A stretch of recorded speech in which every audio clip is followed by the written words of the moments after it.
여러분 안녕하세요. 쭈쌤입니다.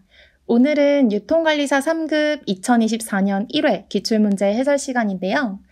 2024년 1회 같은 경우에는 난이도는 평이했다라고 말씀드릴 수 있겠습니다. 그래서 아마도 다음 시험, 그러니까 2024년 2회 시험에서 조금 꼬아놓은 문제가 나올 가능성이 있기 때문에 다음 시험을 준비하시는 분들은 더더욱 대비하셔서 열심히 공부해 주시면 좋겠습니다. 자, 그럼 1번부터 같이 문제 한번 풀어볼게요. 1번. 유통의 유형 중 직접 유통에 대한 설명으로 가장 옳지 않은 것은? 이라는 문제가 나왔습니다. 먼저 직접 유통이라고 하면 생산자와 소비자가 중간상을 거치지 않고 직접 거래하는 형태를 직접 유통이라고 불렀었죠. 자, 그럼 문제 풀어볼게요. 1번. 직접 유통은 제조업체가 중간상을 거치지 않고 소비자와 직접 거래하는 형태이다. 맞는 설명이고요. 2번. 제조업체는 직접 유통을 통해 유통 비용을 절감할 수 있어요. 그쵸? 이를 바탕으로 가격 경쟁력을 강화시킬 수 있다. 여기도 맞는 설명이네요. 제조업체가 절감한 유통 비용만큼 가격을 더 저렴하게 소비자들에게 공급해서 소비자들을 끌어모을 수가 있겠죠. 자, 3번이 정답인데요. 볼까요? 직접 유통은 간접 유통에 비해 제한된 일부 제품만을 취급하며 제조업체의 시장 지배력이 약한 지역에서 운영된다라고 나왔는데 제조업체의 시장 지배력이 약한 게 아니라 제조업체의 시장 지배력이 오히려 강한 상황에서 제조업체가 힘이 셀 때 선택할 수 있는 것이 바로 직접 유통이라는 개념이었습니다. 그래서 정답은 3번이 되고요. 4번. 직접 유통은 제조업체가 소비자와 관련된 정보를 즉각적으로 획득할 수 있는 장점을 가진다. 맞는 설명이고, 직접 유통을 수행하기 위해서는 제조업체가 보관, 물류, 판매 등의 기능을 수행해야 하기 때문에 업무가 증가하는 것은 어쩔 수 없이 감당해야 되는 부분이겠습니다. 자, 그럼 2번으로 넘어가 볼게요. 유통 경로에서 나타나는 흐름을 전방, 후방, 양방 흐름으로 구분할 때 관련된 설명으로 옳지 않은 것을 물었습니다. 전방, 후방, 양방 흐름을 한번 먼저 정리를 해볼게요. 우리 항상 선생님이 말씀드리는 유통 경로 생도소소를 다시 한번 그려보겠습니다.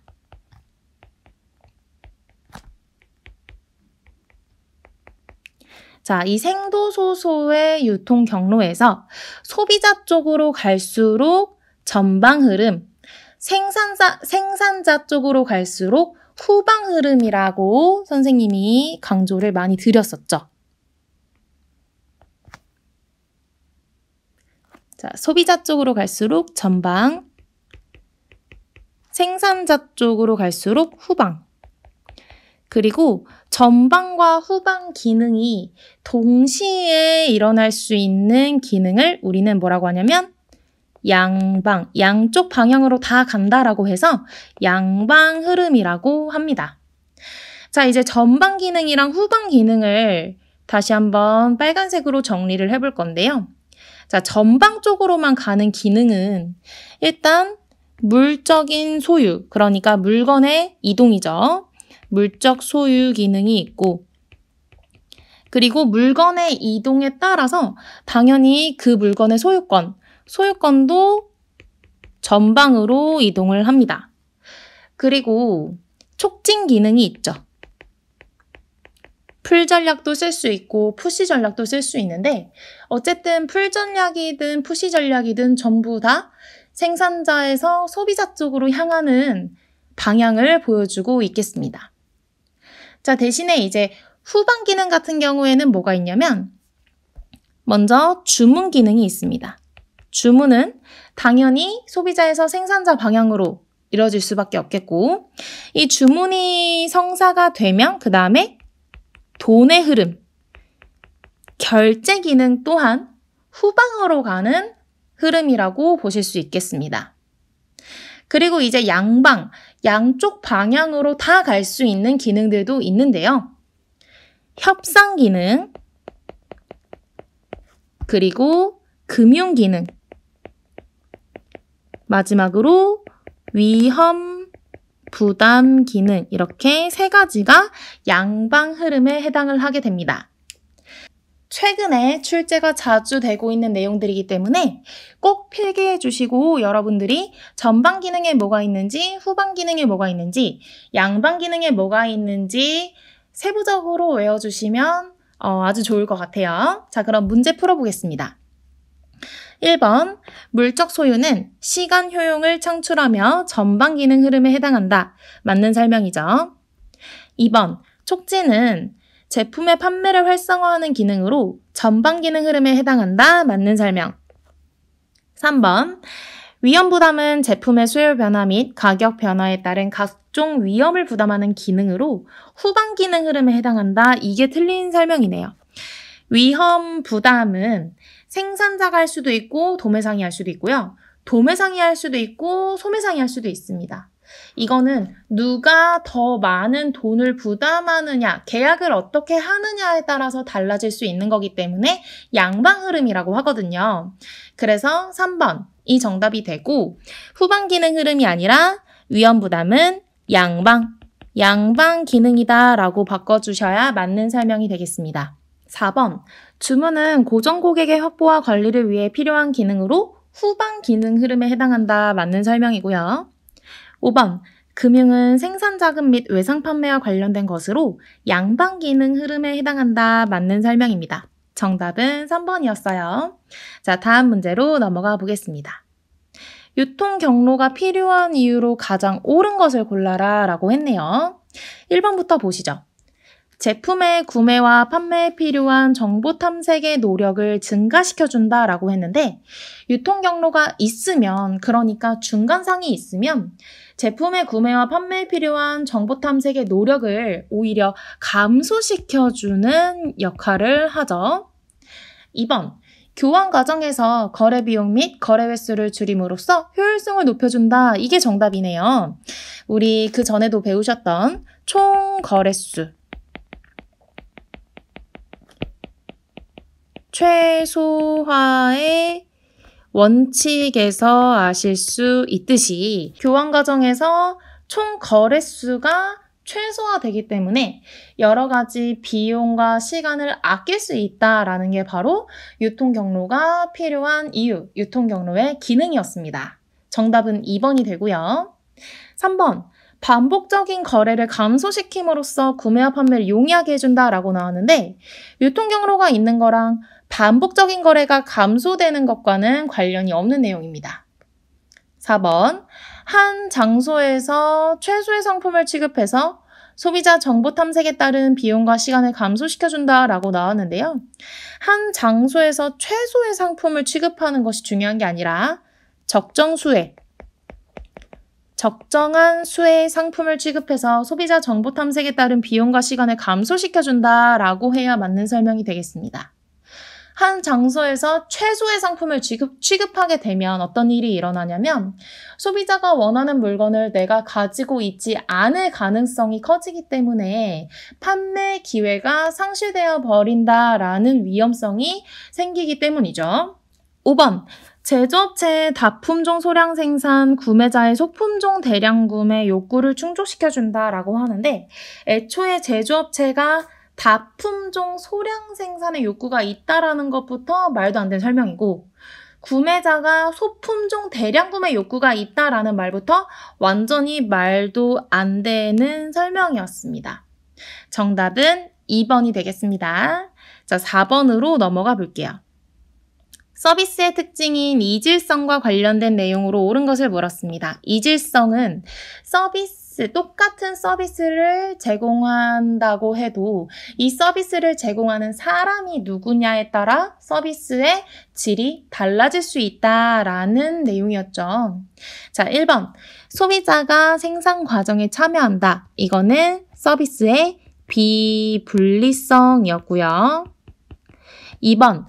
재고 관리가 어렵다라는 내용은 서비스는 소멸하기 때문에 소멸성과 관련된 내용입니다. 3번, 유형적 단서를 강조하여 문제가 해결될 수 있다는 서비스의 무형성과 관련된 내용이고요. 4번, 표준화 품질 관리가 힘들다. 이게 이질성이랑 관련된 내용이겠네요.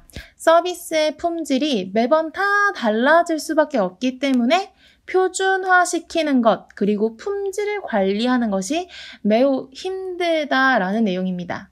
자, 5번. 생산과 소비가 동시에 일어난다는 비분리성과 관련된 내용입니다. 자, 5번으로 가볼게요. 도매상의 제조업체를 위한 역할로 옳지 않은 것을 물었습니다. 도매상이 제조업체를 위해서 하는 역할이 아닌 것. 자, 1번 볼게요. 시장과 상품 개발에 대한 정보를 제공한다. 맞는 설명이죠. 도매상이 제조업체보다 소비자 쪽에 더 가깝기 때문에 시장에 대한, 그러니까 소비자가 뭘 원하는지에 대한 정보를 더 많이 가지고 있는 구성원이 됩니다. 2번, 상품 보관이나 재고에 따른 비용을 절감시켜주죠. 구매를 해서 가져가면 도매상이 보관을 하게 되니까요. 자, 3번. 판매 활성화에 대한 컨설팅 서비스를 제공한다라고 했는데 판매를 활성화하기 위해서 컨설팅을 해주는 역할은 거꾸로 생산자가 도매상에게 하는 역할이라고 볼 수 있겠습니다. 정답은 3번이 되고요. 4번. 시장을 확대시키는 역할을 한다. 맞는 설명. 왜냐하면 도매상이 소비자랑 더 가까우니까. 그리고 원활한 주문 처리를 해준다. 맞는 설명이겠네요. 정답은 3번 되겠습니다. 자, 6번으로 가볼게요. 유통업자 상표에 대한 설명 중에서 옳지 않은 것이 무엇이냐라고 물었습니다. 유통업자 상표는 프라이빗 브랜드라고 해서 PB 상품이라고 부를 수도 있고, 제가 예시로는 뭘 들어드렸었냐면 이마트에서 만든 PB 브랜드인 노브랜드를 예시로 설명을 드렸었습니다. 자, 1번. 유통업자들의 파워가 커질수록 유통업자 상표가 늘어난다. 맞는 설명이 되겠네요. 이마트 같은 파워 리테일러가 많아질수록 이마트가 비용을 절감하기 위해서 노브랜드를 만들었듯이 다른 유통업자들도 PB 상품을 만들 확률이 커지겠죠. 자, 2번. 유통업자 상표는 제조업자에 대한 유통업체의 교섭력을 높이는 데 도움을 줍니다. 그쵸? 3번. 제조업자 상표에 비해 지명도가 떨어지기 때문에 점포 내 좋은 위치에 진열되지 못해서 고객의 반응을 얻는 데 다소 불리하다라고 나왔는데 이게 틀린 설명입니다. 우선 제조업자 상표에 비해 지명도가 떨어지는 것은 맞지만 점포 내 좋은 위치에 진열되지 못하여 이 부분이 틀렸다고 보실 수 있겠는데요. 노브랜드 같은 경우에는 이마트가 직접 만든 브랜드이기 때문에 이마트 내부에 있는 점포에 좋은 위치를 활용할 수 있다라는 아주 큰 장점이 있는 게 바로 PB 상품이었죠. 그래서 점포 내 좋은 위치에 진열될 수 있기 때문에 지명도가 조금 떨어지더라도 저렴한 가격으로 고객들을 끌어모을 수 있다라는 장점을 가지고 있었습니다. 그래서 정답은 3번이 되고요. 유통업자 상표의 경우 상품 기획은 유통업체가 하고 생산만 제조업체에서 하기도 한다. 맞는 설명. 소매 점포에 대한 고객의 충성도를 높일 수 있다. 맞는 설명이네요. 이 PB 상품을 굉장히 저렴하게 판매할 수 있기 때문에 그래서 소매 점포에 대한 인지도를 높일 수 있다는 장점이 있었습니다. 자, 다음 페이지로 넘어가 볼게요. 7번입니다. 자, 7번은 상식 문제예요. 여러분 상식 문제 가볍게 푸시면 돼요. 매장에서 고객을 응대하는 바람직한 판매원의 행동으로 가장 옳지 않은 것은? 이라고 물었습니다. 바로 정답 가볼게요. 정답은 3번입니다. 구매 설득 과정에서 소비자들이 구매에 대한 부정적인 반응을 보일 경우에 모두 인정하고 수용해야 된다라고 나왔는데 구매 설득 과정에서 소비자들이 부정적인 반응을 보이는데 판매원이 그거를 다 인정하고 맞습니다. 다 수용해야 한다. 수용을 해버리면 그냥 이렇게 되면 결과는 어떻게 되나요? 판매 기회가 상실되는 결과를 낳겠죠.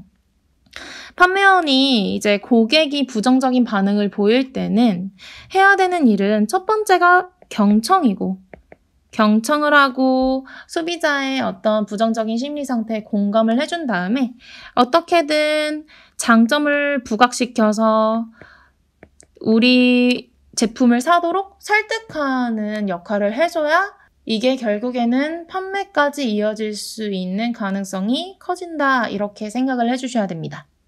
나머지 1번, 2번, 4번, 5번도 꼭 한번 읽어보시고 혹시나 질문이 생기시면 언제든 댓글이나 카카오톡 메시지로 부탁드릴게요. 자, 8번입니다. 중간상이 수행하는 분류 기능 중 판매를 위해서 제품을 특정한 재고, 제품들로 구분하는 작업을 의미하는 용어가 뭐냐라고 나왔는데요. 정답은 4번 구색입니다. 소비자들이 원하는 소비자들의 니즈에 맞춰서 판매를 위해서 제품들을 구분하는 작업, 이걸 우리는 구색이라고 불렀고요. 나머지도 다시 한번 볼게요. 자, 분류 같은 경우에는 이질적인 제품들을 동질적인 제품들로 모아놓는 역할을 하는 것이 바로 분류였습니다.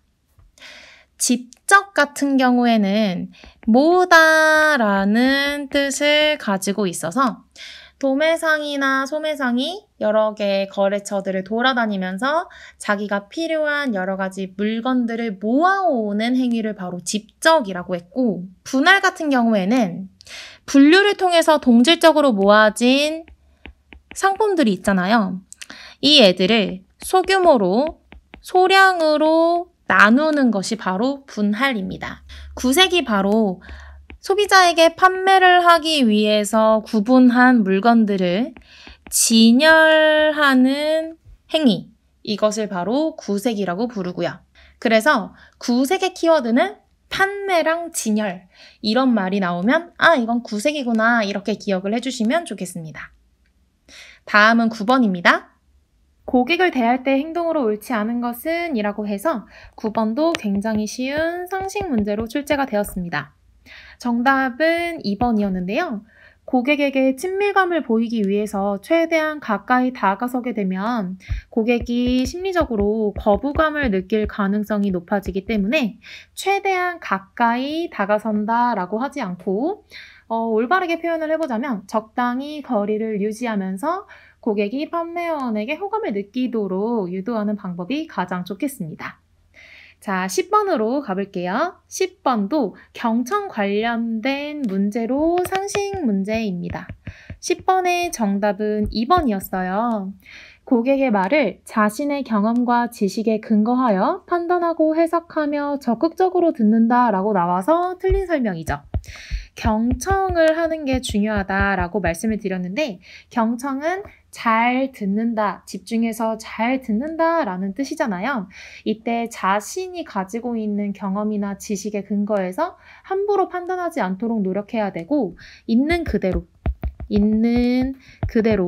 고객에게 공감을 해서 이해할 수 있도록 그런 태도를 가져야 되겠습니다. 나머지는 쭉 읽어보시면 쉽게 다 상식적으로 이해하실 수 있는 내용들일 거예요. 11번으로 바로 넘어가 보겠습니다. 윤리경영 문제가 나왔네요. 윤리경영은 한마디로 윤리에 기반해서 사회적으로 올바르다고 용인되는 가치에 기반해서 경영을 하는 방법이었죠. 자, 1번부터 보겠습니다. 윤리경영은 기업의 사회적 책임, 맞죠? 사회적 책임을 강조하여 사회적 정당성을 확보하는 데 도움을 준다, 맞고. 윤리경영은 기업의 신뢰도와 이미지를 높여 고객의 충성도를 증가시키는 데 도움을 줍니다. 그쵸? 3번, 기업과 사회 간의 상호 이존성이 강화되기 때문에 윤리경영을 통해 지속가능한 성장을 도모할 수 있다, 맞는 설명입니다.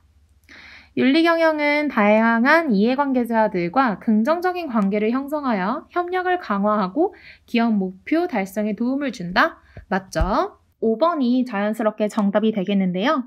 윤리경영은 기업 경영에서 발생할 수 있는 법적인 문제에 대해 사후적으로 해결하는 역할을 한다라고 나왔는데 사후적이 아니라 윤리 경영을 하면 법적인 문제를 사전적으로 예방하는 역할을 한다라고 봐야 맞겠습니다. 그래서 정답은 5번이 되겠습니다. 자, 12번 문제로 넘어가 볼게요. 직업윤리에 대한 설명으로 가장 옳지 않은 것이 무엇인지 물었는데요. 이 12번도 여러분들이 상식 수준으로 푸실 수 있는 굉장히 쉬운 문제였습니다. 이번 페이지에 상식 문제가 굉장히 여러 개 등장을 했는데요. 이렇게 상식 문제가 많이 나오는 페이지는 여러분들이 정확하게 정답을 고르실 수 있는 선에서 최대한 빨리 풀어주셔야 뒤에 나오는 여러 가지 어려운 문제들의 시간 투자를 더 많이 하실 수 있기 때문에 전략적으로 합격 점수에 다가가실 수 있도록 여러분들이 미리 생각을 해주시면 좋겠습니다. 자, 12번의 정답은 1번이었습니다. 직무에 대한 사명감과 책임감 등 모든 직업인에게 공통 보편적으로 요구되는 직업 일반의 윤리가 바로 직업윤리죠.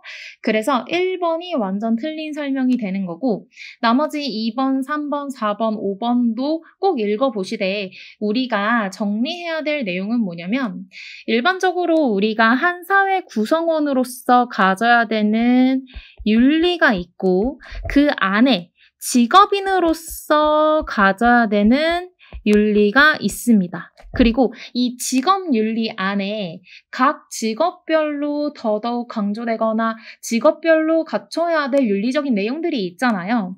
그 내용들을 바로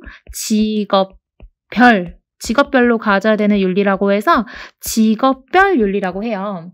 그러니까 직업별 윤리는 직업윤리 안에 포함이 되는 내용이고 이 직업윤리는 우리가 사회구성원으로서 지켜야 될 윤리 내용 안에 속하는 개념이다. 이렇게 기억을 해주시면 좋겠습니다. 자, 다음 페이지로 넘어가서 13번으로 가볼게요. 법 문제가 나왔네요. 법 문제는 우리 풀지 않을 건데 그래도 한번 쭉 읽어보면서 정답은 골라보겠습니다. 정답은 5번이었어요. 문제를 보시면 소비자 기본법 제10조에서 제시하는 국가가 정해야 하는 물품의 표시 기준이 아닌 것을 골라라 라고 했습니다. 여러분들도 이제 편의점이나 마트 가시면은 굉장히 다양한 물건을 일상적으로 구매를 하고 계실 텐데요. 포장지에 보면 다양한 정보가 나와 있잖아요. 뭐 원산지라든지 성분이라든지 식품 같은 경우에는 이 식품을 섭취할 수 있는 유통기간 같은 게 나와 있는데 그 표시를 해야 되는 것이 아닌 걸 골라라 라고 묻는 문제였습니다. 그래서 1번 보시면 상품명, 용도, 성분, 재질, 성능, 규격, 가격, 용량, 허가번호 및 용역의 내용 이거 우리 포장지에서 본 것 같죠? 2번 물품 등을 제조, 수입 또는 판매하거나 제공한 사업자의 명칭과 물품의 원산지 봤습니다. 중국산, 한국산, 베트남산, 일본산 이런 식으로 원산지 적혀 있는 거 보셨을 거예요. 3번 보시면 사용 방법이나 사용 보관할 때 주의사항, 품질 보증기간, 유효기간 당연히 우리 보셨을 거고 4번 물품 등에 따른 불만이나 소비자 피해가 있는 경우에 어디다가 전화를 해라 라는 안내 문구도 보셨을 겁니다. 그래서 정답 5번이 되는데요. 물품을 사용할 때 지시사항이나 경고, 그 밖에 위해 방지를 위하여 필요하다고 인정되는 사항은 표시 기준에 들어가지 않는다고 하네요. 그래서 정답은 5번이 됩니다. 자, 14번 문제도 법 문제가 나왔는데요. 유통산업발전법에서 제시하고 있는 유통산업 시책의 기본 방향으로 옳지 않은 것을 물었습니다. 그런데 이 법 문제는 여러분들이 꼭 맞추실 필요는 없지만 그래도 상식 수준에서 이게 정답이 아닌가라고 찍어보실 수 있을 법한 문제였어요. 읽어보면은 1번 유통산업에서 소비자 편익의 증진 되게 바람직한 내용이죠. 2번, 유통구조의 선진화 및 유통기능의 효율화. 이건 왠지 유통 경로가 존재하는 목적이라고도 볼 수가 있을 것 같아요. 3번, 유통산업에서 소상공인에게 우선적 사업 기회 제공이라고 나왔는데 이거는 마치 소상공인만 우선적으로 바라보는 느낌이 들죠. 그래서 정답은 3번입니다. 실제로 제가 유통산업발전법에 해당되는 내용을 확인했는데요. 소상공인에게 우선적인 사업 기회를 제공하는 것이 아니라 실제 법률에서는 중소 유통기업의 구조를 개선하고 그를 통해서 경쟁력을 강화시킬 거라고 제시를 하고 있습니다. 자, 4번 보시면 유통산업의 지역별 균형 발전의 도모. 너무 좋은 내용이고 마지막으로 5번 보시면 유통산업에서 건전한 상거래 질서 확립 및 공정한 경쟁 여건의 조성. 너무 좋은 설명이네요. 그래서 정답은 3번이었습니다. 자, 15번 내용으로 넘어가 볼게요. 아래 글상자에서 전자상거래와 전통적인 상거래의 비교 설명으로 옳지 않은 것을 물었습니다. 자, 전자상거래는 지금 우리들도 굉장히 많이 이용하고 있는 온라인 거래를 생각을 해주시면 되고, 전통상거래는 이제 우리가 직접 오프라인에서 찾아가가지고 시장이나 마트 가서 물건을 구매하는 그런 행위를 상상하면서 정답을 골라주시면 되실 텐데요. 먼저 거래 시간 같은 경우에는 전자상거래는 24시간, 전통상거래는 제한된 영업시간이 있다. 맞는 설명이었죠. 자, 고객 정보 보시죠. 전자상거래는 영업사원이 획득하고 정보 재입력이 필요하다라고 나왔고, 전통상거래는 수시로 획득하고 재입력이 필요 없는 디지털 데이터로서 존재한다라고 나왔는데 이게 틀린 설명이 되겠네요.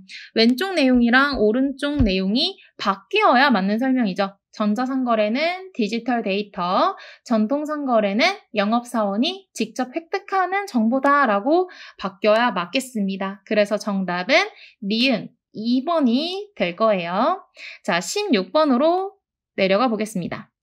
점포 소매업의 분류별 특징에 대한 설명으로 옳지 않은 것을 골라라 라고 나왔는데요. 우리 굉장히 많은 소매업들의 종류와 특징에 대해서 공부를 하셨죠? 쭉 한번 읽어보겠습니다. 1번, 백화점은 편리한 입지, 쾌적한 쇼핑 공간 등 최상의 서비스 품질로 고객 만족을 추구하는 점포이다. 맞는 설명이죠. 2번, 전문점은 취급하는 제품 계열은 한정되나 제품 계열 내에서 깊이 있는 품목을 취급하는 전문화된 서비스를 제공한다. 맞고, 편의점은 식료품과 편의품 등 한정적인 제품 계열을 대규모 매장에서 제공하여 고객에게 편익을 제공한다라고 나왔는데 이게 틀린 설명이네요.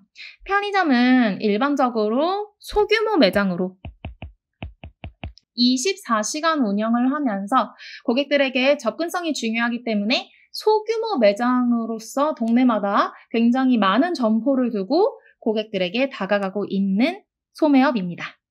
자, 4번. 한정적인 제품 계열을 깊게 취급하며 전문점의 성격이 있네요.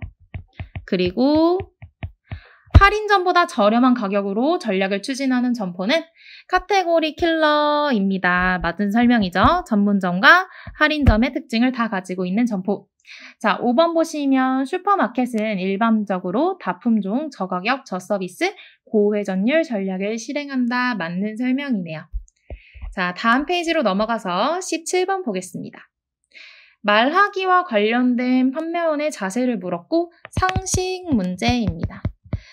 정답은 5번으로 신조어나 줄임말 같은 일상어를 사용하는 것도 무방하다라고 나왔는데 판매원이 판매를 하기 위해서 고객들에게 다가갈 때는 일상적인 줄임말이라든지 슬랭 같은 것은 최대한 사용을 지양하고 공식적인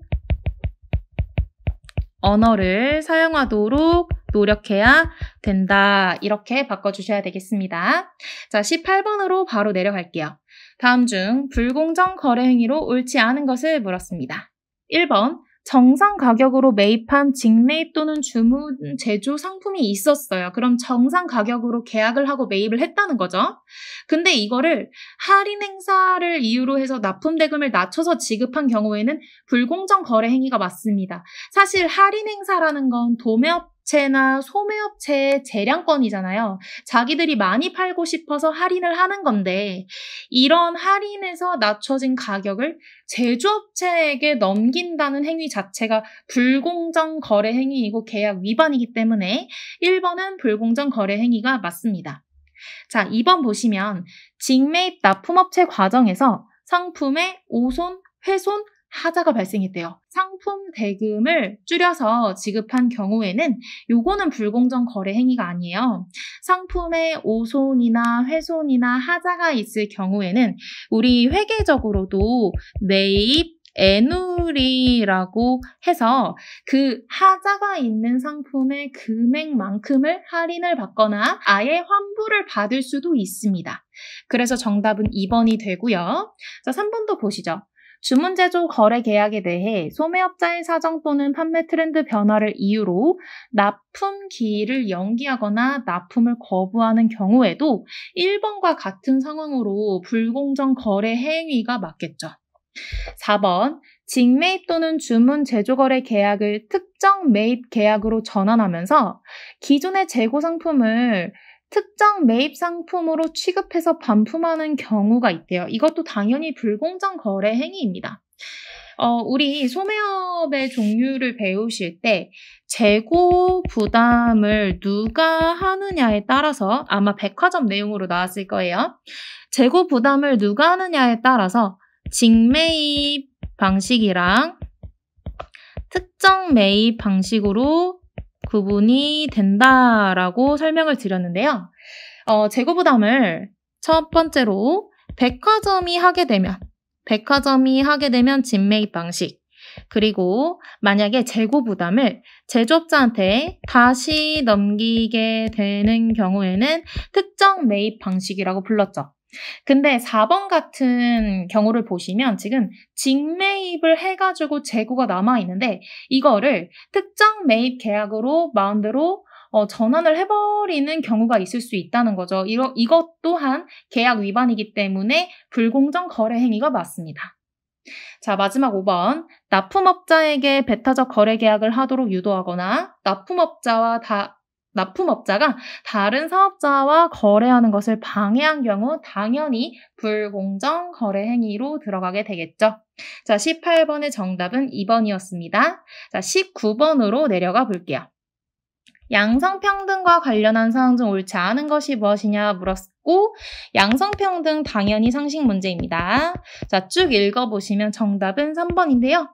근로자의 정년 및 해고에 관해 여성인 것을 이유로 차별해서는 안 됩니다. 자, 여기까지는 맞는 설명이죠. 임신 또는 출산을 퇴직 사유로 예정하는 근로계약 체결은 가능하다라고 나와 있는데 이 부분이 틀렸네요. 가능하지 않습니다. 자, 그럼 다음 페이지 20번으로 넘어가 볼게요. 바람직한 판매사원의 역할로서 가장 옳지 않은 것이 무엇이냐? 당연히 상식 문제이고요. 자, 쭉 읽어보시면 정답은 5번입니다. 고객의 성향과 무관한 일관적인 대응이라고 나와 있는데요. 바람직한 판매사원이라면 상황에 맞게, 고객의 특성에 맞게 공감을 하면서 이 사람이 뭘 원하는지를 파악하고 이 사람의 니즈에 맞는 제품을 판매할 수 있어야 판매량이 올라가잖아요. 그렇기 때문에 고객의 성향을 고려한 성향이나 또는 처한 상황을 고려한 대응이 바람직하다고 볼 수 있겠습니다. 자, 21번으로 가볼게요. 제품 수명 주기 중 제품 수명 주기 문제가 오랜만에 나왔어요. 성숙기에서 수행 가능한 전략으로 옳지 않은 것을 골라라 라고 했습니다. 자, 일단 제품 수명 주기를 먼저 볼게요. 제품 수명 주기는 이제 제품이 도입기에서 성장기로, 그 다음에 성숙기와 쇠퇴기를 거쳐서 이제 사이클을 돌게 된다. 인간처럼. 이거를 이제 우리가 조금 더 눈으로 보기 쉽게 그림으로 표현을 해보면 먼저 제품이 만들어지고 나서 도입기에서 성장기로 가면서 판매율이 점점 쭉쭉쭉쭉 올라갑니다. 그러다가 이제 성숙기가 되면 이 제품을 좀 많은 사람들이 가지고 있어서 점차 판매가 둔화되다가 쇠퇴기로 접어들어서 판매가 없어지는, 그래서 이 제품이 사라지는 이런 사이클을 돌게 되는데, 지금 문제에서는 성숙기에서 수행 가능한 전략으로 옳지 않은 것을 골라라 라고 했어요. 한번 읽어볼게요. 1번, 대대적인 광고 홍보 캠페인을 시행해서 제품의 인지도를 증가시킨다. 벌써 정답이 나왔네요. 왜냐면 일단 대대적인 광고 홍보 캠페인을 하는 데는 굉장히 큰 비용이 들 겁니다. 그래서 이런 광고 홍보 캠페인은 성숙기가 아니라 성장기에 시행을 하게 되고요. 성숙기에는 이미 우리 제품에 대해서 소비자들이 굉장히 많이 알고 있고 사용을 하고 있기 때문에 제품의 인지도를 증가시킬 필요는 없어요. 오히려 다음에 나올 2번, 3번, 4번, 5번의 내용을 하는 것이 맞습니다. 한번 읽어볼까요? 2번, 제품의 용도를 다양화하고 새로운 소비자층을 개발하여 수요를 확대한다. 이렇게 하거나 3번, 제품의 생산과 유통을 효율화하고 비용을 절감해서 이익률을 높인다. 이렇게 하거나 4번, 제품에 대한 판매 촉진을 강화하여 시장 점유율을 방어한다. 이런 방법을 쓰거나 마지막으로 5번, 제품의 품질과 디자인을 개선해서 브랜드를 차별화한다 라는 이런 방법을 써서 뭔가 새로운 소비자층을 만들어내던지 새로운 촉진을 해서 기존의 단골 고객들이 재구매를 하게 만들던지 하는 방식을 쓰는 단계가 바로 성숙기입니다. 그래서 정답은 1번이 될 수밖에 없겠습니다. 자, 22번으로 내려가 볼게요. 상품 구색에 대한 설명으로 가장 옳지 않은 것은 뭐렇습니다. 1번, 구색은 소비자 관점에서 대체 가능한 상품으로 제공 범위와 관계가 있다. 맞는 설명이죠? 2번, 구색은 표적 고객의 수요 충족 기회를 극대화시키는 것과 관계가 있다. 맞고요. 3번, 구색을 결정할 때 과잉 재고로 인한 비용 문제를 고려해야 한다. 맞는 설명이죠. 재고가 너무 많은 경우에는 우리 매장이 이 재고를 보관해야 하는 보관 비용이 증가하기 때문에 이 비용을 아끼기 위해서 이 비용 문제를 고려해야 하고요. 또는 과잉 재고가 아니더라도 만약에 재고가 부족할 경우에는 소비자가 이 제품을 원할 때 줄 수 없어서 판매 기회가 상실되기 때문에 적절한 재고의 수를 파악해서 재고를 공급해 놓는 것이 중요한 결정사항이 되겠습니다. 자, 4번. 제공할 수 있는 대체 품목 수가 증가할수록 소비자의 욕구를 만족시킬 가능성은 감소한다? 아니죠. 반대로 소비자의 욕구를 만족시킬 수 있는 가능성은 증가한다 라는 설명으로 바꿔주셔야겠습니다. 그래서 정답은 4번이 되고요. 자, 마지막 5번도 보시면 구색에 따라 매장이 가지는 개성이 달라질 수 있다. 당연히 맞는 설명이죠. 자, 23번으로 가겠습니다. 상품을 핵심 제품, 유형 제품, 확장 제품의 3차원으로 분류할 때 다음 중에서 확장 제품을 구성하는 요소가 뭐냐? 확장 제품에는 AS, 애프터 서비스 등의 내용이 들어갔죠? 그래서 정답은 1번 품질 보증이 되겠습니다. 24번으로 넘어가 볼게요. 편의품의 경우에 일반적으로 사용되는 경로 커버리지 정책이 무엇이냐라고 물었습니다. 자, 경로 커버리지는 다른 말로 하면 우리 이론 파트에서 배우셨던 유통 집약도가 되겠고요. 편의품의 경우에는 특정한 지역 안에 최대한 많은 유통 경로를 두고 물건을 공급하는 전략을 사용하게 되는데 그런 전략의 내용을 정답 2번 집약적 경로 커버리지 정책이라고 불렀습니다. 그리고 이제 집약적 경로 커버리지 정책은 다른 말로 집중적 경로 커버리지 정책이나 또는 다른 말로 경로 커버리지 정책이라고 부를 수도 있었다는 거 꼭 기억해 주셔야 돼요. 집약적, 집중적, 개방적 이 세 개가 다 똑같은 말이고요. 편의품이 아니라 선매품이라면 어떤 경로 커버리지 정책을 일반적으로 쓰냐면 선택적 경로 커버리지 정책 5번에 나와 있죠. 선택적 경로 커버리지 정책을 일반적으로 채택하게 됩니다. 그렇다면 전문품은 어떤가요? 3번에 나와 있는 전속적 경로 커버리지 정책을 일반적으로 채택하게 됩니다. 이 세 가지 절대 잊지 마시고 꼭 기억해 주세요. 25번으로 갈게요. 상품 진열을 위한 상품 분류의 기준으로서 가장 옳지 않은 것을 물었는데요.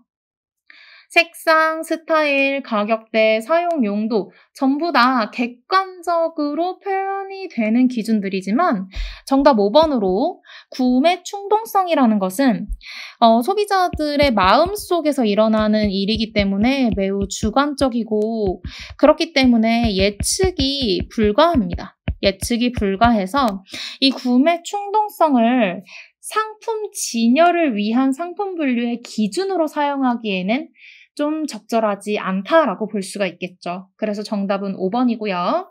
바로 26번으로 내려가서 점포 설계의 목적이 뭐냐 물었습니다. 점포 설계 주요 목적으로 가장 옳지 않은 것은 이라는 문제가 나왔는데요.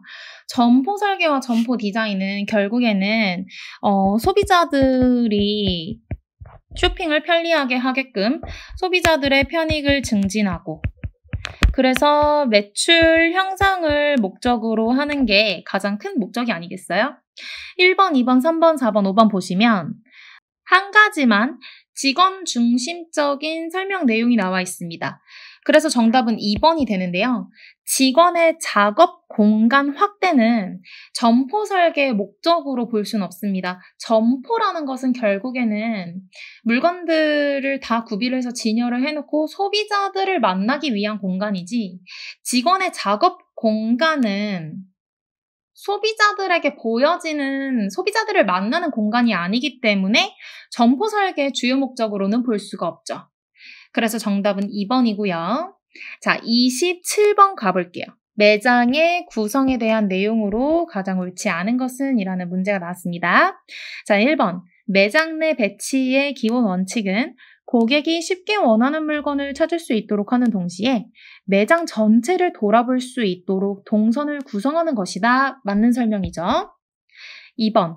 매장의 통일성을 위해 모든 제품은 동일한 양식으로 배치해야 한다라고 나왔는데 이게 틀린 설명입니다.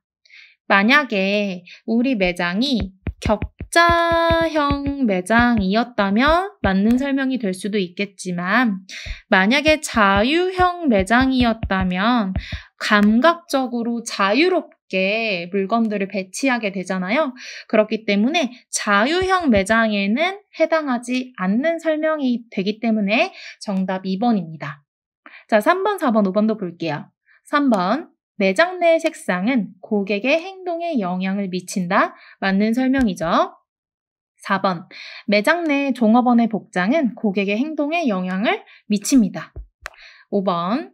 계산대 근처에 충동성 있는 상품을 배치하여 고객이 계산을 기다리는 동안 충동적으로 상품을 구매하도록 유도할 수 있다. 맞는 설명이죠. 이걸 뭐라고 하냐면 POP 광고라는 개념으로 우리는 공부도 했습니다.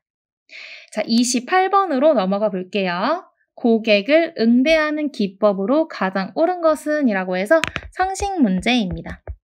1번. 판매원은 항상 고객이 먼저 말을 걸어올 때 응대해야 한다. 틀린 설명이죠. 고객 근처에서 대기하고 있다가 고객이 뭔가 필요하다라는 낌새가 발견이 되면 그때 먼저 다가가면 좋겠습니다. 2번, 고객에게 친밀감을 주기 위해 허물없는 태도로 고객을 대하여야 한다라고 나왔는데요.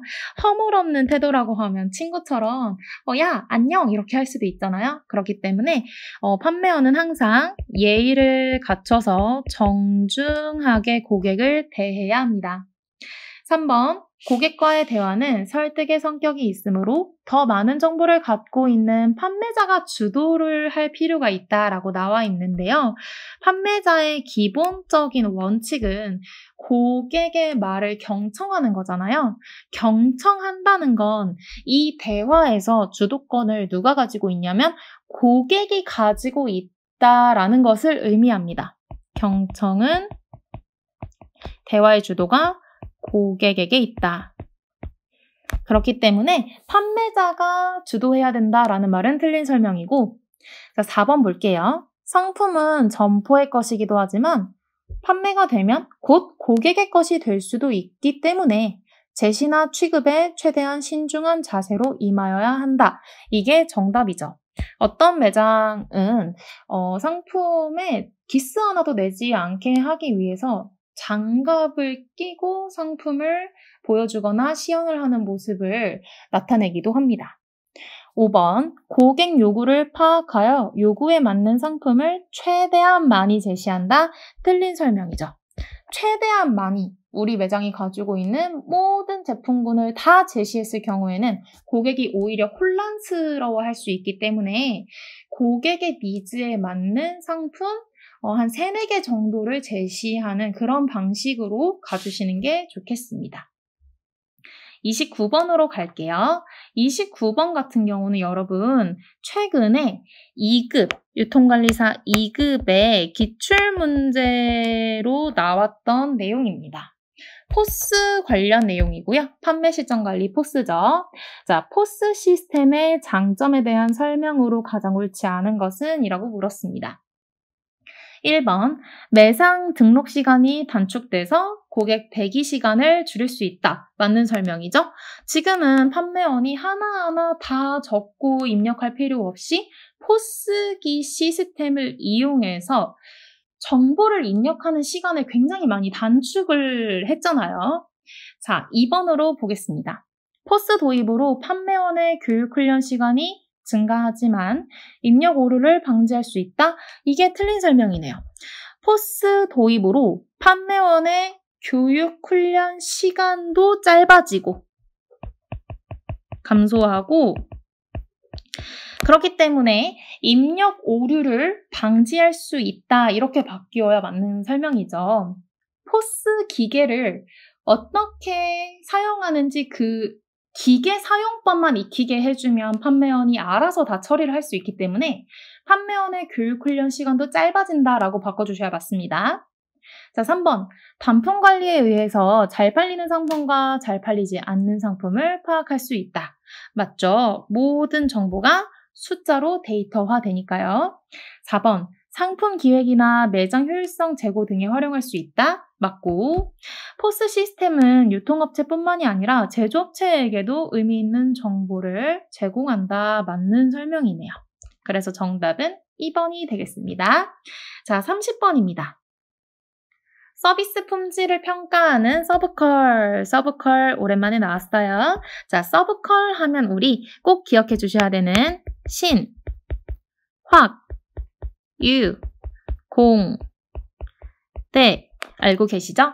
신뢰성, 확신성, 유형성, 공감성, 대응성 이렇게 5가지가 바로 서브컬의 5가지 품질 차원이었습니다. 자, 그러면 옳지 않은 것을 골라볼까요? 1번. 신뢰성은 약속된 서비스를 정확하게 제공하는 능력을 의미한다? 맞죠? 유형성은 서비스의 제공을 위한 물리적 시설, 장비 등과 같은 외형적인 단서를 의미한다. 맞고, 확신성은 서비스를 제공하는 조업원의 능력, 예절, 전문성과 관련이 있다. 맞는 설명이고요. 공감성은 고객에 대한 충분한 이해, 원활한 의사소통과 관련이 있다. 맞는 설명이죠. 자, 그럼 자연스럽게 5번이 또 정답이 되겠는데요. 응답성은 기업 평판과 서비스 제공자의 진실성이나 정직성을 의미한다라고 나왔는데 응답성은 우리 신화규 공대에서 대응성이랑 같은 말이었잖아요. 이 대응성은 서비스 제공자의 진실성이나 정직성과는 관련이 없고 신속한 대응과 관련이 있는 품질 차원이었습니다. 그래서 정답은 5번이 되겠고요. 이제 다음 페이지로 넘어가서 31번 보겠습니다. 31번은 판매 촉진 방법에 대한 문제입니다.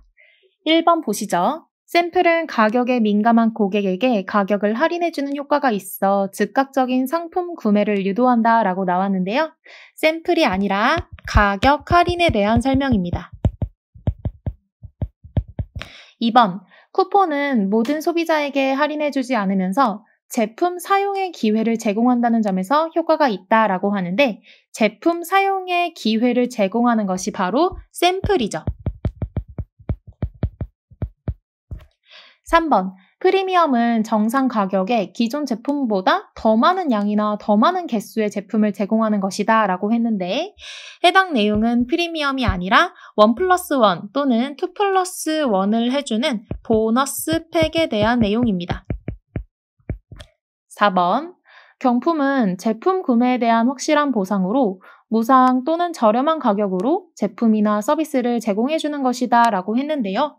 해당 내용은 경품이 아니라 쿠폰이라고 볼 수 있겠죠. 5번, 가격 할인은 재고 상품 판매 또는 매출 증대를 위해 일시적으로 가격을 인하하는 것을 말한다. 이게 정답이 되겠습니다. 32번으로 갈게요. 촉진 관리에 대한 설명 중 가장 옳지 않은 것은? 이라고 물었습니다. 1번, 촉진 유형은 대중매체를 이용한 촉진, 즉 광고를 말을 하는 것 같아요. 촉진과 세분화된 커뮤니케이션 방법을 이용한 촉진으로 구분될 수 있다. 맞는 설명이네요. 광고를 제외한 나머지 커뮤니케이션 방법들을 우리가 하나로 묶어서 공부를 했었습니다. 2번, 최근 대중매체보다는 세분화된 커뮤니케이션을 통한 촉진이 주목받고 있습니다. 맞는 설명이죠. 3번, 촉진 믹스는 산업의 특성에 따라 다르게 나타날 수 있다. 맞고요. 4번, 촉진 전략 중 광고는 매우 다양한 형태를 가지고 있죠. TV나 신문이나 라디오를 활용하기도 하고 또는 잡지를 활용하기도 합니다. 이렇게 다양한 형태를 가지고 있기 때문에 그 특성을 일반화하기가 쉽지 않고요. 정답은 5번이 되는데요. 일반적으로 촉진은 한 가지 방법을 선택하여 집중적으로 진행하는 것이 가장 유리하지 않습니다. 다양한 촉진 방법을 선택해서 사용하면 우리가 이거를 IMC 전략이라고도 배웠었죠. 이렇게 하면 점유율을 높일 수 있기 때문에 최근에 IMC라는 이 방법이 그러니까 통합적 마케팅 커뮤니케이션이라는 이 방법이 굉장히 주목을 많이 받고 있는 상황입니다. 다음은 33번입니다. 푸시 전략에 대한 설명으로 가장 옳지 않은 것은? 이라는 문제가 나왔는데요. 먼저 푸시 전략 정리해 볼까요? 우리 항상 선생님이 이야기하는 생도소소의 흐름에서 푸시 전략은 생산자가 도매상이나 소매상 등의 중간상을 대상으로 촉진을 하는 전략을 바로 푸시 전략이라고 했습니다. 반대로는 풀 전략이 있었고요. 풀 전략 같은 경우에는 생산자가 소비자를 대상으로 대량 광고를 한다든지 하는 방식을 사용해서 소비자가 우리 제품을 직접 찾도록 하는 전략이었죠. 자, 푸시 전략의 키워드는 중간상 대상이었습니다. 자, 그럼 문제 풀어볼게요. 1번. 푸시 전략 중 광고는 제조업자가 최종 구매자를 대상으로 하는 가장 효과 빠른 촉진 활동이다 라고 나왔는데 벌써 정답 나왔네요. 광고를 통해서 제조업자가 최종 구매자를 대상으로 하는 촉진 활동은 푸시 전략이 아니라 풀 전략이었죠. 2번. 푸시 전략은 제조업자가 유통업자들을 대상으로 하는 촉진 활동 맞고요. 여기서 말하는 유통업자들이 바로 중간 상인들입니다. 3번. 푸시 전략은 주로 판매 촉진과 인적 판매 수단을 이용한다. 맞는 설명이고 4번. 푸시 전략의 사례로 제약회사가 일반 의약품을 약국을 대상으로 촉진하는 것을 들 수 있다라고 하는데 제약회사가 약품을 생산하는 생산자이고 약품을 직접 소비자들에게 판매하는 약국이 바로 도매업자 또는 소매업자 되기 때문에 이것도 맞는 설명이죠. 5번, 푸시 전략의 목표는 유통업자들로 하여금 해당 상품을 많이 취급하고 최종 구매자들에게 적극적으로 권하도록 하는 데 있다. 맞는 설명. 정답은 1번이었습니다. 34번으로 가보겠습니다. 아래 글상자에서 설명하는 용어가 뭐냐라고 나왔고요. 아래 글상자에 보시면 기업에 다양한 커뮤니케이션 경로들이 있는데 이걸 키워드 나왔죠? 통합했대요. 통합하고 조정해서 명확하고 일관성 있게 기업과 브랜드에 대한 설득력 있는 메시지를 전달하는 일종의 촉진 활동이죠. 이거는 바로 정답 4번 통합적 마케팅 커뮤니케이션, 영어로는 IMC로 공부하셨던 그 내용을 말하고 있습니다. 그래서 정답은 4번이고요. 다음 35번으로 가겠습니다. 충성도가 높은 고객의 특징으로 옳지 않은 것을 물었어요. 충성도가 높다라는 거는 어떤 브랜드를 너무 좋아한 나머지 반복 구매를 하고 묻지도 따지지도 않고 나는 이 브랜드가 좋아 라고 구매하는 고객들을 충성 고객이라고 했죠. 단골 고객 바로 다음 단계가 충성 고객이었습니다. 볼게요. 자, 5번부터 보시죠. 브랜드에 대한 신뢰도가 상대적으로 높아요. 그쵸? 그래서 1번으로 가겠습니다. 제품을 반복적으로 구매하고 그렇기 때문에 4번으로 갈게요. 잠재 구매자들에게 호의적인 구전을 전달하기도 해요. 긍정적인 소문을 내주는 거죠. 야, 내가 이 브랜드 좋아해서 이거 써봤는데 진짜 좋아. 이런 식으로 소문을 내주는 거예요. 자, 그 다음에 2번으로 가겠습니다. 그렇기 때문에 이 사람들은 경쟁 기업이 유인을 해도 이 유인에 넘어가질 않습니다. 자, 그럼 이제 정답은 3번이 되는데요. 프로모션이나 할인에 대한 민감도가 상대적으로 높다가 아니라 낮다로 가주셔야 맞는 거겠죠. 이 사람들은 이 브랜드의 충성 고객이기 때문에 가격을 10,000원, 20,000원 올리고 내린다고 해서 이 가격에 크게 반응하지 않는 사람들입니다. 그래서 정답은 3번이 되고요. 36번으로 가겠습니다. 고객 중심의 인접 진열 사례로 가장 옳지 않은 것을 물었는데요. 인접 진열 사례는 크로스 셀링, 한국말로는 교차 판매. 교차 판매를 하기 위해서 관련된 상품들을 함께 진열하는 전략이 바로 교차 판매였죠. 자, 이 사례로 옳지 않은 것을 골라라 했습니다. 정답은 3번이고요. 세탁 세제와 주방 주거 세제는 세제라는 그룹에 들어가긴 하지만 세탁과 주방의 물건이 관련이 되어 있진 않습니다. 그래서 정답은 3번이 되고 1번, 2번, 4번, 5번 보시면 빵 또는 시리얼과 우유, 치약과 칫솔, 채소와 소스, 샴푸와 린스 전부 다 동시에 사용하게 되는 관련성이 짙은 상품들이기 때문에 교차 판매 상품에 해당이 되는 거죠. 자, 37번으로 넘어가 볼게요. 글상자에서 설명하는 개념으로 가장 옳은 것이 무엇이냐 했습니다. 소비자는 제품에 대한 경험이나 일정 수준의 품질을 가지고 있는 제품에 대한 커뮤니케이션에 기반해서 해당 제품의 성능에 대한 신념을 형성한다고 해요. 여기서 말하는 신념은 이 제품을 구매하기 위해서 고려할 때 가지는 신념이기 때문에 일종의 기대라고 볼 수가 있죠. 만약 그 제품의 품질이 이에 미치지 못할 경우 소비자는 불만족을 하게 됩니다. 이에 미칠 경우에는 만족을 하게 되겠죠? 그래서 정답은 2번 기대 불일치 모델입니다. 다음 페이지 38번으로 넘어가 볼게요. 고객의 소리 관리에 대한 설명으로 옳지 않은 것은 이라고 했습니다. 고객의 소리는 영어로는 VOC라고 해서 어떤 제품이나 서비스를 경험한 후에 고객이 남기게 되는 여러 가지 피드백들을 고객의 소리라고 부르죠. 자, 1번. 고객이 자발적으로 남긴 질문 및 의견들로 통계적 대표성을 갖는다라고 하는데 이게 틀린 설명입니다. 일단 고객의 소리라고 하면 고객이 자발적으로 남긴 질문이나 의견인 것 맞습니다. 하지만 이런 의견들은 주관적으로 자신의 생각을 표현한 형태이기 때문에 통계적으로 대표성을 갖지는 않죠.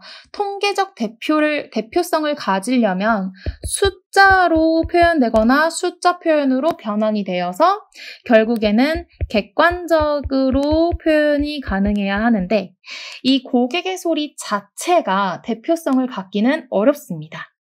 자, 2번, 3번, 4번, 5번도 볼게요. 2번, 고객의 입장에서 신속하고 성의 있는 답변이 있으면 충성도를 제고할 수 있다. 맞는 설명이고, 그래서 신속한 답변과 적절한 피드백이 정말 중요합니다.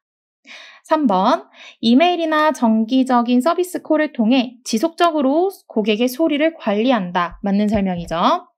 4번, 고객의 문의나 불평을 처리할 때 고객 정보가 유출되지 않도록 관리한다? 당연히 맞고요. 이런 고객 정보가 유출되지 않도록 관리하는 건 법적 문제와도 관련이 있습니다. 5번, 고객 불평에 대한 핵심 내용을 파악하고 재발 방지를 위한 직원 교육을 실행한다? 맞죠? 그래서 정답은 1번이 되겠고요. 39번으로 가볼게요. 점포 레이아웃에 대한 설명으로 옳지 않은 것은 물었습니다. 점포 레이아웃은 소비자 흐름을 원활하게 하고 상품 운반이 용이하도록 통로를 만들기 위한 목적을 가지고 있다? 맞는 설명이고요. 2번, 주통로는 소비자의 통행을 원활하게 하고 점포를 전체적으로 일목요연하게 볼 수 있도록 설계된 점포의 대로이다? 맞는 설명. 부통로는 주통로와 연결되어 소비자의 통행을 분산시키면서 상품의 품종을 구분할 수 있도록 설계한 통로. 맞죠? 4번, 일방통행 준수 방식에서는 일방통행인 경우에는 입구와 출구를 분명하게 구분해야 됩니다. 그래야 편리하게 소비자들이 혼란스럽지 않게 매장을 둘러볼 수가 있겠습니다. 5번, 소비자 동선은 가능한 한 짧게가 아니라 길게 설정하고 상품 동선, 그러니까 상품 동선은 직원 동선이죠. 직원의 동선은 가능한 한 길게가 아니라 짧게 설정하는 것이 동선의 기본 원칙이다. 이렇게 고쳐주셔야 맞는 설명이 되겠습니다. 그래서 정답은 5번이 되겠죠. 자, 40번으로 넘어가 볼게요. 고객 만족 경영에 대한 아래 설명 중에서 가장 옳지 않은 것은 물었습니다. 고객 만족 경영이라고 하면 고객을 중심으로 고객의 만족을 최우선으로 하는 경영 방식을 말을 하는 거겠죠? 1번, 고객 불평을 중요시 여기며 이를 해결하고 고객에게 피드백을 제공해야 된다? 맞는 설명. 2번, 고객을 만족시킴으로써 고객과의 관계 형성을 추구한다. 맞죠? CRM에 대한 설명이었습니다. 3번, 기존 고객의 유지보다는 신규 고객의 창출이 더욱 중요하다라고 나왔는데 이게 틀린 설명이네요. 우리 고객 만족을 최우선으로 생각하는 CRM, 고객 관계 관리 경영 방식에서는 신규 고객의 창출보다 기존 고객의 유지가 더 중요하다고 봅니다. 일단 비용적으로도 기존 고객이 우리 매장을 반복적으로 찾는 것이 신규 고객을 창출하는 비용보다 훨씬 저렴할 뿐만 아니라 우리 매장에 단골 고객을 만들어서 충성 고객을 만드는 것이 매출액을 유지하는 데도 훨씬 큰 도움이 되기 때문인데요. 그래서 정답은 3번이 되겠습니다. 기존 고객 유지랑 신규 고객 창출 이 부분이 위치가 바뀌어야 맞는 설명이 되겠고요. 4번, 고객 만족의 선행지수로 종업원 만족 지수나 내부 고객 만족 지수가 있다라고 합니다. 맞는 설명. 마지막 5번, 고객 만족 지수 등을 개발해서 성과를 계량화해야 된다. 맞는 설명이죠. 위에서 그 38번 문제에서 보셨듯이 고객의 소리라는 것 자체는 주관적인 의견으로 표현이 되기 때문에 고객 만족 지수라는 그런 개념을 개발하게 되면 이 성과가 수치화 가능하기 때문에 그렇게 되면은 이 고객의 의견들을 관리하기가 회사 입장에서 훨씬 용이해질 것입니다. 자, 41번으로 갈게요. 상품 포장에 대한 설명으로 옳지 않은 것을 골라라 했습니다. 이 상품 포장이라고 하는 거는 일단 상업 포장과 공업 포장으로 개념을 나누어서 우리가 공부를 했었어요. 여러분 기억하시죠?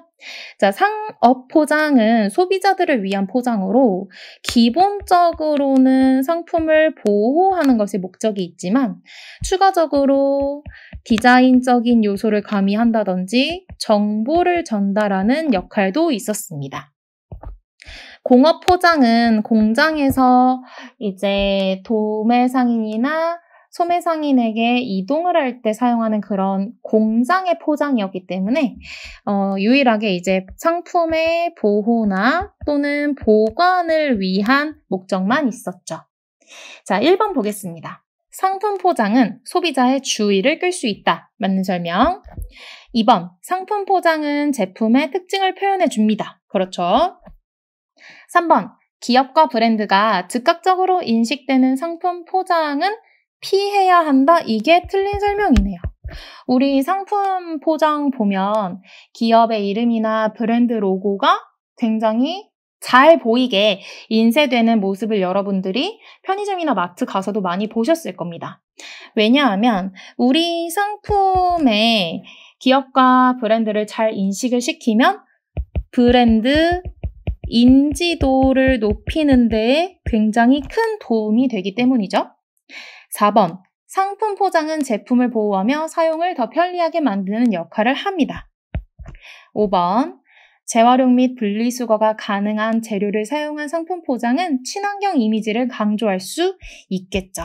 그래서 정답은 3번이 되겠습니다. 42번, 상품별로 매장 공간을 배분할 때 고려해야 할 요인으로 옳지 않은 것을 물었습니다. 1번 보시면 판매 장치와 설비의 매장 내 배치라고 나왔는데 벌써 정답 1번이네요. 매장 공간을 지금 문제를 보시면 우리 매장 공간을 상품별로 배분한다라고 했어요. 상품별로 배분한다라고 했는데 판매 장치와 설비라는 것은 결국에는 쉽게 말하면 체크아웃, 카운터를 말을 하는 거거든요. 체크아웃 카운터의 매장 내 배치는 상품별로 매장 공간을 배분하는 것과는 전혀 관련이 없는 내용이죠. 그래서 정답은 1번이 됩니다. 나머지 2번, 3번, 4번, 5번 보시면 전부 다 상품별이라는 말이 들어가서 전부 다 문제에서 요구하는 내용을 가지고 있습니다. 그래서 정답은 1번이 되겠습니다. 43번으로 넘어가 볼게요. 다음 중 상품의 가격 탄력성이 낮을 거라고 판단되는 경우로 옳지 않은 것은 이라는 문제인데요. 먼저 가격 탄력성의 개념을 복습을 해보겠습니다. 가격 탄력성이라고 하면요. 가격이 변화할 때, 어떤 물건이 가격이 변화할 때 고객의 수요가 얼마나 일어나느냐를 보는 개념인데요. 문제에서 가격 탄력성이 낮다라고 했으니까 가격이 변화해도 고객의 수요 변화가 일어나지 않는다, 적다. 이 경우로 옳지 않은 것을 골라라 라는 문제가 되겠고요. 가격이 변화해도 수요 변화가 적다라는 말은 결국에는 우리 브랜드에 대한 고객의 충성도가 높은 경우를 의미를 하겠죠. 자, 요거를 바탕으로 생각을 하셔서 문제를 풀어보겠습니다. 1번, 시장의 트렌드 변화가 빠르며 소비자의 구매 습관 변화가 빈번하게 발생하는 경우는 벌써 정답이네요. 가격 탄력성이 높은 경우입니다. 시장의 트렌드, 유행이 막 바뀌어가지고 소비자들도 그 유행을 따라가고 소비자의 구매 습관도 변화가 많이 일어나가지고 소비자의 구매 습관을 하나로 딱 정하기가 어려운 경우는 가격 탄력성이 매우 클 수밖에 없겠죠. 어떤 물건을 사도 금방 질려져서 버릴 거기 때문에 그렇습니다. 그래서 정답은 1번이 되겠고 나머지도 쭉 보시면 2번, 자사 제품이 경쟁 제품과 비교해 독특한 제품 특성 및 브랜드 위상을 가지는 경우, 즉, 이 경우에는 고객의 충성도가 당연히 높겠죠. 3번, 대체품을 찾기 힘들거나 대체재들의 품질을 쉽게 비교할 수 없는 경우, 고객은 우리 제품을 계속 사용할 확률이 크겠습니다. 그래서 가격 탄력성이 낮을 수밖에 없고요. 4번, 제품이 소비자의 습관이나 선호와 깊이 연관되어 있는, 그러니까 고관여 상품일 경우에도 가격 탄력성이 낮습니다. 5번, 소비자들이 고가격을 고품질과 연관시켜서 고가격 제품을 오히려 선호하게 되는 경우가 있어요. 이런 경우에도 소비자들이 가격에 영향을 받지 않겠죠. 그래서 확실하게 정답은 1번이라고 우리가 골라볼 수 있겠습니다. 자, 다음 페이지, 마지막 페이지입니다. 44번입니다. 서비스 품질은 서비스에 대한 고객의 기대와 경험한 이후의 인식의 차이로 결정된대요. 이때 고객의 기대를 구성하는 요인으로 옳지 않은 것을 골라라 라고 했습니다. 쭉 읽어보시면 3번이 정답인데요. 소비자의 기대에 대한 경영자의 인식 자체는 소비자의 기대가 이미 만들어진 다음에 그걸 경영자가 파악하고 있는지를 보는 거기 때문에 애초에 소비자의 기대를 구성하는 사전적인 요인이라고 볼 수가 없죠. 그래서 정답은 3번이 되겠고요. 마지막 45번. 소배업체가 고객 유지를 위해 고객과의 유대관계를 강화하는 합리적 방안으로 가장 옳지 않은 것은 물었습니다. 문제에서 말하는 고객 유지라는 개념은 신규 고객을 창출하는 것이 아니라 기존 고객을 단골 고객이나 충성 고객으로 만들기 위한 노력인데요. 그래서 정답은 3번이 되고 관계 마케팅을 위해서 잠재적 신규 고객의 행동을 예측하는 것은 기존 고객을 유지하는 것과 전혀 관련이 없기 때문에 정답은 3번이 되겠습니다. 나머지 1번, 2번, 4번, 5번은 전부 다 기존 고객이 우리 매장에 반복적인 구매를 하도록 유도하는 촉진 방법이라고 보실 수가 있겠고요. 여기까지 45개의 문제를 다 풀어봤는데요. 어떠셨나요? 여러분들 워낙 평소에 공부를 열심히 하셨기 때문에 크게 어렵지 않으셨을 거라고 저는 생각합니다. 그래도 오늘 나온 개념들이나 제가 강조드렸던 필기 내용들은 전부 다 한 번씩은 꼭 정리를 해보시고 시험장에 가시기를 부탁드리고요. 이번 시험에서 꼭 좋은 결과 있으시기를 제가 응원하고 있겠습니다. 저는 그럼 다음 해설 영상으로 찾아오겠습니다.